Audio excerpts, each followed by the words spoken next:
Good morning students, welcome to Shanti Kunj online classes. Students, सामाजिक विज्ञान में हम हिस्ट्री में चैप्टर 2 यूरोप में समाजवाद और रूसी क्रांति पढ़ रहे हैं, जिसमें हमने अभी तक सामाजिक परिवर्तन का युग पढ़ा और अब हम रूसी क्रांति पढ़ रहे हैं। रूसी क्रांति में बच्चों हमने अब तक कृषकों की दशा तक पढ़ा और इसमें हमने अब तक पढ़ा कि जो देहात की अधिकतर भूमि थी उस पर किसान लोग जो थे वो खेती करते थे, लेकिन जो विशाल संपत्तियों पर सामंतों, राजशाही और ऑर्थोडॉक्स चर्च का अधिकार था।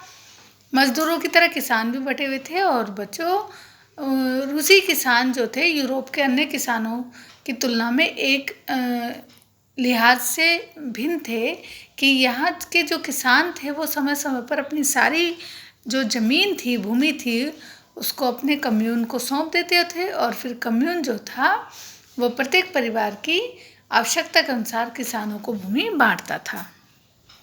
बच्चों, आज हम पढ़ेंगे रूस में समाजवाद। सन 1914 से पहले तक जो रूस था उसमें भी राजनीतिक पार्टियां गैर कानूनी थी और मार्क्स के विचारों को मानने वाले समाजवादियों ने सन 1898 में Russian social democratic workers party का क्या किया, गठन किया। एक उन्होंने पार्टी बनाई और इस पार्टी का एक अखबार निकलता था और इस पार्टी ने मजदूरों को संगठित किया था और हड़ताल आदि कार्यक्रम आयोजित किए थे। बच्चों, कुछ रूसी समाजवादियों का विचार था कि रूसी किसान जिस प्रकार समय समय पर भूमि बांटते हैं उससे पता चलता है कि वह स्वाभाविक रूप से समाजवादी भावना वाले लोग हैं और इसी आधार पर उनका मानना था कि रूस में मजदूर नहीं बल्कि किसान ही क्रांति की मुख्य शक्ति बनेंगे। और उनका मानना था कि वे क्रांति का जो है नेतृत्व करेंगे और रूस दूसरे देशों की तुलना में ज़्यादा क्या बन जाएगा, जल्दी ही शीघ्र समाजवादी देश बन जाएगा।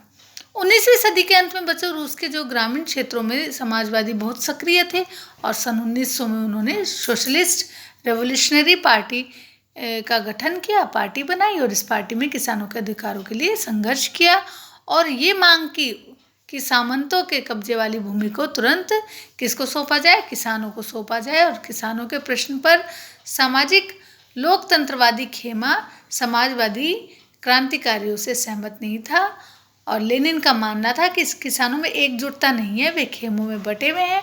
कुछ किसान गरीब थे, कुछ अमीर थे, कुछ मजदूरी करते थे, कुछ पूंजीपति थे जो नौकरों से खेती करवाते थे। इन आपसी विभेदों के चलते वे सभी समाजवादी आंदोलन का हिस्सा नहीं हो सकते थे। और बच्चों, रणनीति के प्रश्न पर पार्टी में क्या हो गए, गहरे मतभेद थे। और जो दूसरा खेमा था वो मानता था कि पार्टी में सभी को सदस्यता दी जानी चाहिए, है ना। अब बच्चों, उथल पुथल का समय 1905 की क्रांति। रूस बच्चों एक निरंकुश राजशाही था। अन्य यूरोपीय शासकों के विपरीत जो 20वीं शताब्दी के प्रारंभ में शुरुआत में ही जो जार था राष्ट्रीय संसद के अधीन नहीं था और उदारवादियों ने इस स्थिति का अंत करने के लिए बड़े पैमाने पर क्या चलाई, मुहिम चलाई और सन 1905 की क्रांति के दौरान उन्होंने संविधान की रचना के लिए सोशल डेमोक्रेटिक और समाजवादी क्रांतिकारियों को साथ लेकर किसानों और मजदूरों के जो बीच का जो दूरी थी उसको काफ़ी कम किया। रूसी साम्राज्य के अंतर्गत उन्हें राष्ट्रवादियों और इस्लाम के आधुनिकीकरण के समर्थक जदीदियों का भी समर्थन मिला। रूसी मजदूरों के लिए सन 1904 का वर्ष बहुत बुरा रहा। आवश्यक वस्तुओं की जो कीमतें थी वो बहुत बढ़ गईं और वास्तविक वेतन से 20% तक की क्या आ गई, उनके वेतन में गिरावट आ गई। और 1904 में ही गठित की गई असेंबली ऑफ रशियन वर्कर्स के 4 सदस्यों को प्यूतिलोव आयरन वर्कर्स में उनकी नौकरी से हटा दिया गया और मजदूरों ने आंदोलन छेड़ने की घोषणा कर दी। अगले कुछ दिनों के भीतर ही सेंट पीटर्सबर्ग के 1,10,000 से अधिक मजदूर काम के घंटे घटाकर 8 घंटे किए जाने वाले वेतन में वृद्धि और कार्य स्थिति में सुधार की मांग करते हुए हड़ताल पे चले गए।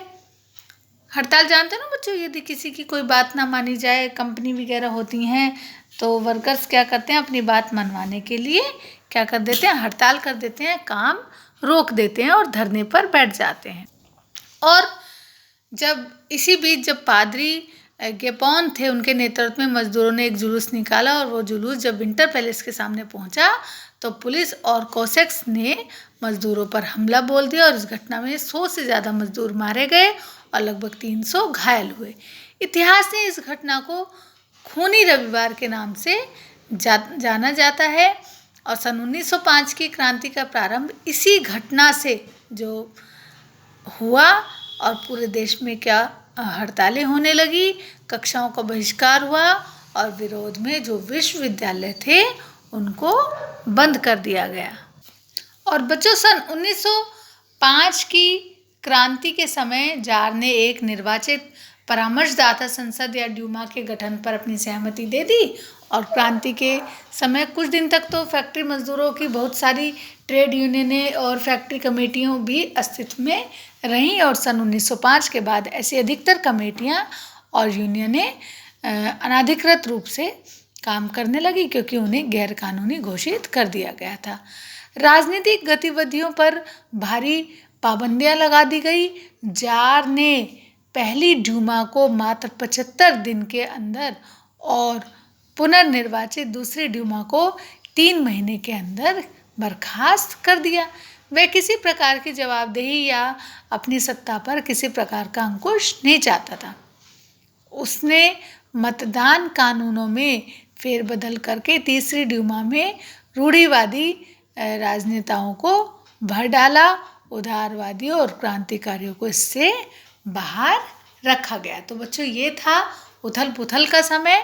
आज हम इतना ही पढ़ेंगे। नेक्स्ट क्लास में हम पहला विश्व युद्ध और रूसी साम्राज्य पढ़ेंगे। सभी बच्चे ध्यान से सुनेंगे। आज हमने जितना पढ़ा है घर से भी आप इसको एक बार ध्यान से पढ़ेंगे, ठीक है? तो चलिए बच्चों, नेक्स्ट क्लास में फिर मिलते हैं। तब तक के लिए take care and good bye.